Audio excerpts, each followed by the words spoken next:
আসসালামু আলাইকুম। এই জুলাই ঘোষণাপত্র এবং জুলাই সনদ এটা নিয়ে কিন্তু বাংলাদেশে এখন নাটক চলতেছে।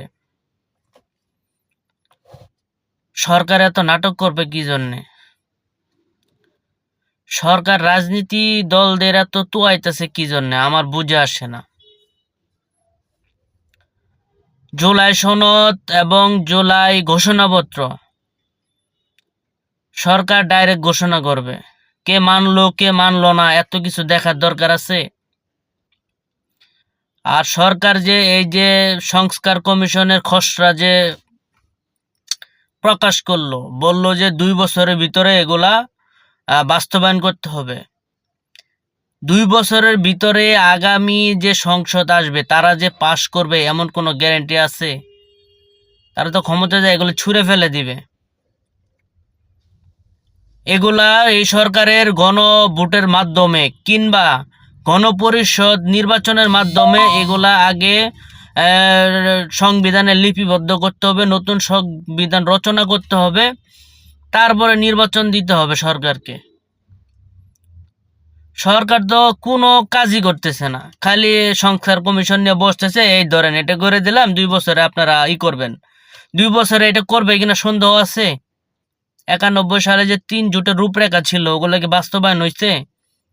একটাও হয় নাই। তে সংস্কার কমিশন যেভাবে ওই খসড়া অনুমোদন করতেছে এটা তো কোনোদিনই বাস্তবায়ন করবে না। বিএনপি ক্ষমতায় গেলে তো এটা করবেই না। বিএনপি তাদের 31 দফা বাস্তবায়ন করবে। আর বাংলাদেশের সবচেয়ে এখন বড় দরকার হলো আপনার পিআর পদ্ধতিতে নির্বাচন।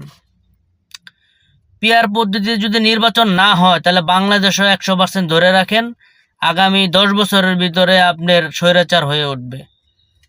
শেখ হাসিনার থেকে ভয়ঙ্কর স্বৈরাচার হয়ে উঠবে, এটা কনফার্ম ধরে রাখেন। আর কোনো কিছু যদি পরিবর্তনই না হয় তাহলে ইন্নু সরকার ক্ষমতায় থাকার কি দরকার? কি পরিবর্তন করতেছে কোনো চোখেই আসতেছে না।